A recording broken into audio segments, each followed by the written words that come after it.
오늘은 정신분열성 성격부터 보는데요. 책 201페이지입니다. 이 바로 옆 그림에 정신분열성 성격은 상처받을까봐 사람을 피해요. 고립된 생활이 편해요. 상처받을 위험도 없고요. 그래서 외로운 늑대가 돼요. 라고 되어 있습니다. 그리고 201페이지 제목 위에 빨간 글씨로 나는 외로운 늑대 아오라고 되어 있는데요. 이 종종 그림으로 볼 수 있는 달빛 아래 절벽 위에 있는 늑대 한 마리가 달을 바라보며 하울링하는 모습이 상상이 됩니다. 이 실제로 늑대들은 무리지어 있을 때 소통을 위해서 하울링을 하고 혼자 있을 때는 오히려 자신의 위치를 드러내고 싶지 않아서 하울링을 잘 안 한다고 하는데요. 이거 여담이고요. 이 정신분열성 성격인 사람들이 고립되어 있고 친밀한 관계 형성에 관심이 없다는 특징을 나타내는 말입니다. 이 주차장 그림에서 한번 보겠습니다. 이 10번 차가 정신분열성 성격 장애를 보여줍니다. 이 10번 차는 주차장의 제일 끝쪽에 반 정도만 걸쳐져 있습니다. 한쪽에 고립되어 있으면서 다른 차에 대해 신경 쓰지 않는 모습을 보여줍니다. 이 분열성은 위에 보면 영어로 스키조이드라고 하는데요. 이전에는 정신분열병이라고 불렸던 조형병의 영어는 스키조프레니아고 이 분열형, 바로 뒤에 나오는 분열형의 영어는 스키조타이팔로 모두 히라버의 스키조라는 어원을 공유하고 있습니다. 이 스키조의 의미는 분열되다, 파괴되다입니다. 이 뭔가 정신이 통합되지 못하고 분열되어 있다는 것을 알려줍니다. 이 분열성 성격인 사람들은 특별한 이상이 없는 것 같으면서도 때때로 이상한 행동을 합니다. 이 책에 예에 나와 있는 것처럼 한여름에 털모자를 쓰고 나타난다든지 수업 중에 교수님, 그러니까 지구가 돌고 있는 거라는 말이죠. 이렇게 엉뚱한 질문을 하기도 합니다. 이 고립되고 무관심한 성격, 다른 사람들을 신경 쓰지 않기 때문에 고립되고 무관심한 성격이 이들의 특징입니다. 주변의 환경 변화나 현실에 대해 무관심하고 공감을 못하기 때문에 자폐증처럼 보이기도 합니다. 이 매사에 의욕이 없는 편이고 사람들과 어울리는 것을 싫어하고 주로 혼자 시간을 보냅니다. 어떤 사람들은 공부를 열심히 하기도 하는데 공부 시간에는 혼자 있어도 사람들이 이상하게 여기지 않기 때문입니다.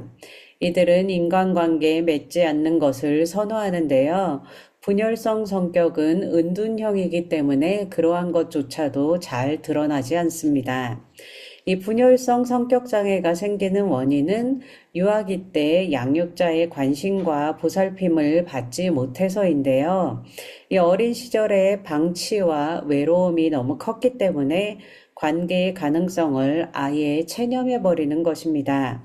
때로는 이와는 반대로 양육자가 아이에게 과도하게 간섭하고 개입하고 침해하는 경우에도 가까워지는 것을 숨막혀 하고 못 견디기 때문에 이런 성격이 될 수 있습니다.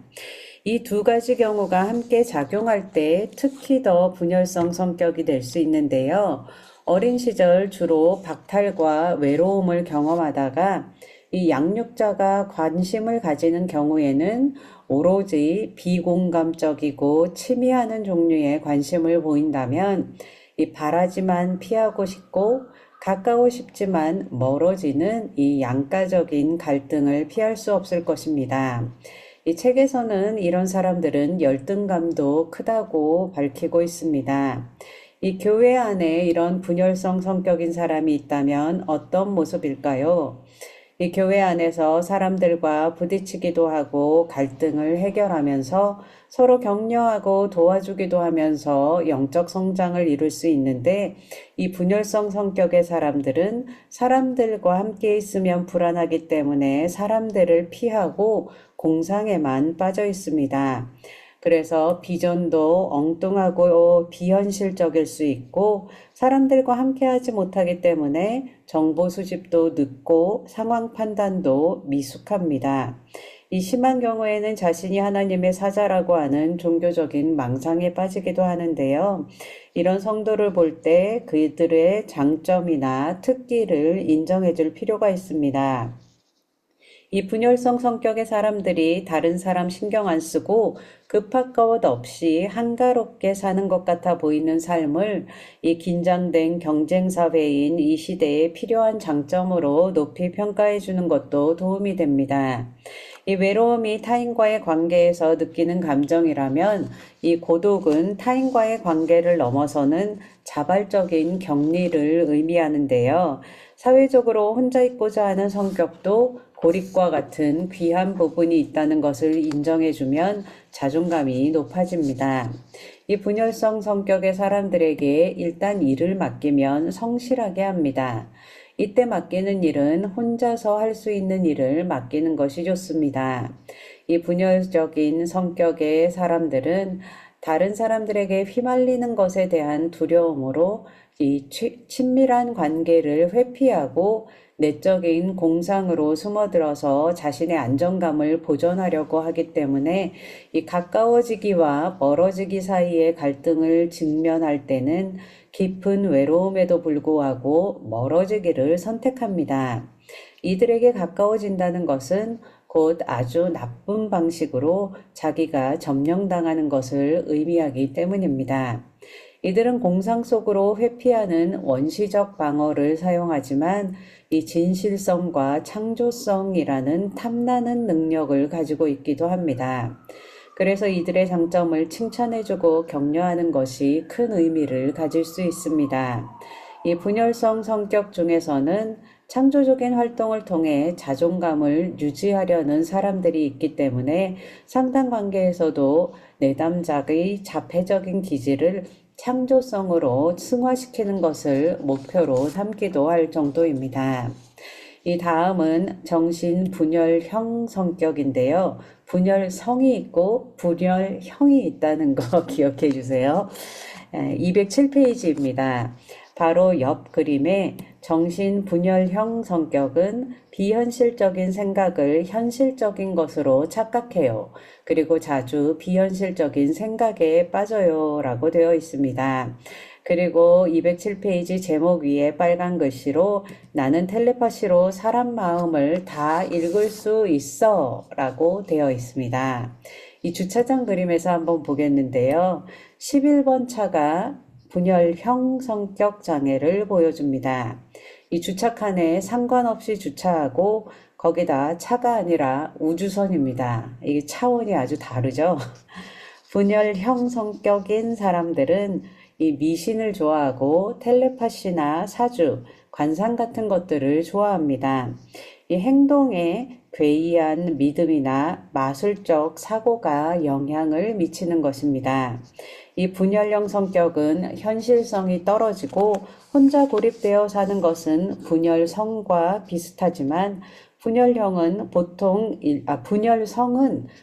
일반 사람처럼 일반적으로 보이지만 함께 알고 지내다 보면 때론 엉뚱한 행동과 말을 하면서 우리가 소위 말하는 4차원이라 불리는 형태가 많다면 분열형은 일단 기괴한 느낌을 줍니다. 이 죽은 사람과 이야기한다고 혼자 중얼중얼대기도 하고 피해망상에 빠져서 마귀가 나를 죽이려 한다고 쫓는 사람도 없는데 불안해하고 쫓기듯이 다니기도 합니다. 이렇게 정신분열증과 유사한 증상을 나타내기도 하는데요. 이 분열형 성격장애는 분열성 성격장애와 상당히 유사한 특징을 가지지만 대인관계에 대한 불안감과 경미한 사고장애, 인지 왜곡, 다소 기괴한 언행을 나타낸다는 점에서 구분이 됩니다. 이들의 특징은 기이한 사고와 언어, 엉뚱한 행동이나 외모, 부적절하고 메마른 감정 반응, 사회 부적응이 매우 심각하다는 것입니다. 이 엉뚱한 행동이나 외모, 부적절하고 메마른 감정 반응 같은 것들은 이 분열성과 비슷합니다. 이들은 인지적 왜곡을 보이는데요. 이들이 주로 보이는 인지적 왜곡은 나는 결함이 많은 사람이다. 나는 사람들과 관계 맺는 것은 매우 위험한 일이다. 나는 사람들이 나를 좋아하지 않는다는 것을 알고 있다. 나는 다른 사람이 무슨 생각을 하는지 다 안다. 내가 느끼는 감정은 앞으로 무슨 일이 벌어질지를 미리 알려주는 신호이다 같은 것들이 있습니다.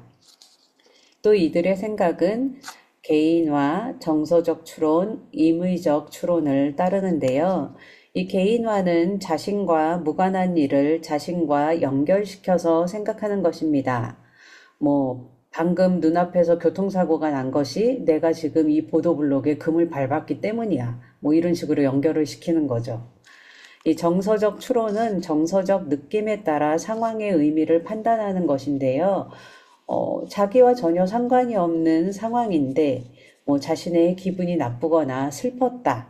그렇기 때문에 이 상황은 굉장히 슬픈 일이고 재앙을 가져오는 일이 될 것이다. 이런 식으로 판단을 하는 것입니다.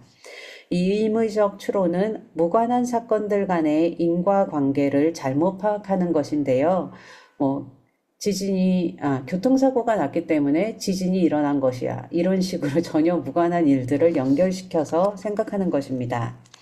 이 분열형 성격장애가 생기는 원인은 분명하지는 않지만 여러 가지 주장이 있는데요. 먼저 유전적 요인을 들 수 있습니다. 이 정신분열증 환자의 직계 가족에서 유병률이 높기 때문에 유전적 소인이 있지 않을까 추측합니다. 그 다음으로 어린 시절에 경험한 불안정한 애착관계도 원인이 될 수 있다고 하는데요.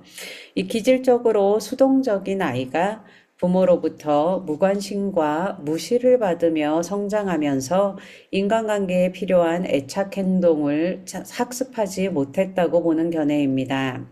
이 분열형 성격 장애자가 성장한 가족의 분위기는 가족 간의 정서적 교류가 적고 냉담하며 타인과의 관계 형성에 대한 강화를 받지 못하고 의사소통 기술도 제대로 학습하지 못하는 경우가 많다고 알려져 있습니다. 이 책에서는 양육자가 모든 것을 다 할 수 있는 전능성을 믿다가 자라면서 양육자의 능력에도 한계가 있음을 깨달으면서 이 아이들이 현실 인식 능력을 갖게 되고 합리적으로 생각하고 판단하는 능력의 기초가 생기는데 이 분열형 성격은 이때 문제가 생겨서 비현실적인 것을 현실로 착각하게 된다고 설명합니다. 이 교회 안에 이런 분열형 성격인 사람이 있다면 어떤 모습인지 한번 보겠습니다. 이런 사람들은 지나치게 은사를 강조합니다. 이 마술적 사고가 강하기 때문에 이 성령의 열매인 사랑, 희락, 화평, 오래 참음, 자비, 양선, 충성, 온유, 절제와 같은 것들은 무시하고 소위 말하는 투시의 은사, 예언의 은사 같은 것에 집착합니다. 이 자신이 투시의 은사를 받았다고 하면서 텔레파시로 다른 사람들의 마음을 다 볼 수 있다고 하고 아무에게나 가서 음란죄를 회개하라고 외친다든지 이 예언의 은사를 받았다고 하면서 국회의원 당선이나 대통령 당선을 예언하던지 하는 것입니다. 이들은 정상적인 신앙인이 보기에는 괴기하고 금방 허구가 드러나는 일들을 철석같이 믿고 따릅니다. 하나님께로부터 특별하고 강력한 은사를 받았다고 믿는 것과 같은 사례입니다. 또는 위의 예처럼 하나님께 직접 직통 계시를 받았다라고 주장하는 것들 같은 것입니다. 이런 고칠 수 없는 것 같은 사람들도 적절한 치료와 포기하지 않는 인내와 사랑의 돌봄, 성령의 역사로 일상생활을 살아갈 수 있을 정도로 회복될 수 있기에 돌봄이 필요합니다. 이 마지막으로 책 211페이지를 보겠습니다. 바로 옆 그림에 성숙하기 위해서 필요한 조건은 어린아이의 특성을 버리는 거예요 라고 되어 있습니다. 이 성숙한 인격을 가지는 것이 건강한 성격을 만들어가는 것이고 건강한 성격이 영적 성장의 원동력이 된다는 의미인데요. 먼저 고린도전서 3장 11절을 읽겠습니다. 내가 어렸을 때에는 말하는 것이 어린아이와 같고 깨닫는 것이 어린아이와 같고 생각하는 것이 어린아이와 같다가 장성한 사람이 되어서는 어린아이의 일을 버렸노라. 이 정신의학적 입장에서 성격장애라고 불리는 사람들은 이 미숙한 성격을 가진 사람들입니다. 어른이 아이처럼 생각하고 아이와 같은 감정을 느끼는 것입니다. 그래서 성숙하기 위해서는 미숙한 것들을 버려야 하는데요. 우리가 버려야 할 것들을 보겠습니다. 그 첫 번째가 이기심입니다. 갓 태어난 아기는 세상이 자신을 위해 존재한다고 믿고 자신이 원할 때 자신이 원하는 것이 주어져야 한다고 여기는데요. 이 배가 고파서 울면 젖을 먹여주고 축축해서 기분 나빠 울면 기저귀를 갈아주고 하는 보살핌을 경험하면서 세상이 자신을 위해 존재한다고 믿는 것입니다.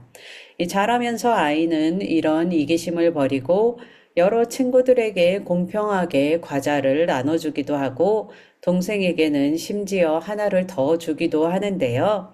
이 나눠 먹으면 부모가 과자를 또 줄 것이라는 신뢰가 있기 때문입니다. 그런데 미성숙한 사람들은 이런 이기심을 버리지 못합니다. 특히 자기애성 성격과 의존 성격이 이기심이 두드러지는 성격 유형들입니다. 이 버려야 할 것들의 둘째는 권력욕입니다. 이 매력적인 높은 자리, 힘 있는 자리에 앉으려는 욕심을 버려야 합니다. 높은 자리에 오르고 힘 있는 자리에 앉는 것이 나쁜 것은 아닙니다. 이 문제가 되는 것은 유아기적 권력욕인데요. 이 모든 인간관계를 힘의 논리로 해석하며 가진 자는 정의롭고 옳은 것이고 가난한 자는 패배자라고 여기며 모든 불의도 돈으로 정당화하는 것입니다. 그래서 수단과 방법을 가리지 않고 일단 이기고 봐야 하는 성격이 됩니다. 이 정치가들 중에 이런 성격의 사람들이 많다고 하는데요. 이 어릴 때 힘에 눌려서 억압당하고 착취당한 사람들이 반대극부로 힘을 추구하며 이런 성격이 되기도 하고 양육자가 힘의 논리를 강요하는 가정에서 싸울 바에는 무조건 이겨야 돼. 지고서는 집에 들어올 생각도 하지 말라는 식의 가르침을 받으며 자란 사람도 이런 성격이 될 수 있습니다. 또 형제 간의 경쟁을 조장하면서 공부 잘하는 자식에게는 특권을 주고 공부 못하는 자식은 무시한다면 이들에게는 성공만이 살 길이 될 것입니다. 이런 가정 분위기에서 권력 추구형 성격이 나옵니다. 이 대표적인 예가 반사회적 성격일 것입니다. 이 세 번째로 버려야 할 것은 열등감인데요. 이 양육자에게서 천대받거나 심한 차별 대우를 받은 아이들, 너무 높은 성공이나 성취를 요구받은 아이들이 스스로를 부족하고 열등하게 여기게 되는데요.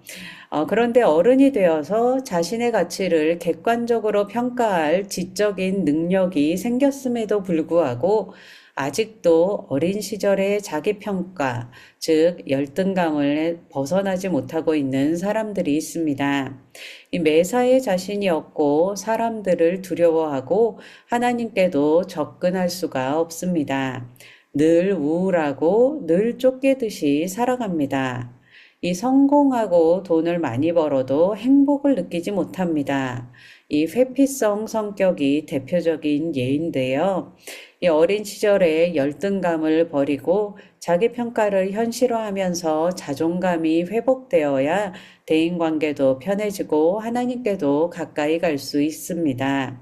이 네 번째로 버려야 할 것은 쉽게 토라지는 버릇입니다. 이 아이들은 친구들과 잘 놀다가도 제 마음에 안 들면 쉽게 토라지며 순간적으로 관계를 단절해 버리는데요. 어른이 되어서도 이런 버릇을 가진 사람들이 있습니다. 이 사람들과 관계를 맺다 보면 늘 마음에 들 수는 없는데요. 그때마다 절교를 해버린다면 인간관계를 유지할 수 없을 것입니다. 이 관계의 고비를 만날 때 너의 이런 행동은 마음에 안 들지만 그동안의 정 때문에 참는다라는 이런 마음으로 고비를 넘기다 보면 관계가 더 깊어지고 서로의 이해가 확장이 되고 오랜 기간 동안 인간관계를 유지할 수 있게 되는데요. 이 경계선 성격의 사람들은 이것을 못 넘기고 바로바로 절교를 해버립니다. 이런 사람들은 하나님과의 관계도 오래 유지하지를 못하고 어려움이 닥칠 때 하나님께 삐져서 돌아서 버립니다. 영적 성장이 어려울 수밖에 없습니다. 이 결론적으로 이무석 박사님은 인격 성숙의 비결이 하나님과 가까워지는 것이라고 바로 성령 충만한 것이라고 합니다. 이것은 마술적인 믿음을 뜻하는 것이 아닙니다. 이 주님 성령 충만하게 하옵소서라고 기도만 하면 우리 삶의 모든 문제들이 해결되고 우리 인격이 성숙되는 것은 아니라는 말입니다. 우리의 일상이 하나님과 동행하며 우리의 성품이 하나님을 닮아가고 우리가 할 수 없는 것에 성령님의 도우심을 구하며 사는 삶이 하나님과 가까워지는 삶이고 성령 충만한 삶입니다. 그러면 우리가 이룰 수 없는 그것을 하나님께서 이루실 것입니다. 그렇지만 앞에서 설명한 성격 장애를 가진 사람들은 하나님과 가까워지는 것이 쉽지 않습니다. 그렇기에 적절한 상담과 같은 도움을 받으며 하나님과 가까워지려고 노력하는 것이 많은 도움이 될 수 있을 것입니다. 오늘 강의는 여기까지인데요. 이 5월부터는 성경 속의 인물들을 통해 성격 장애의 면면을 살펴보도록 하겠습니다. 이 다음에는 파트 3의 성경 인물들도 성격이 있었다. 성격으로 본 성경 인물 중 화낼 줄 모르는 이삭, 또 시기심의 희생자 요셉, 열등감이 심했던 사울까지 읽어오시면 되겠습니다.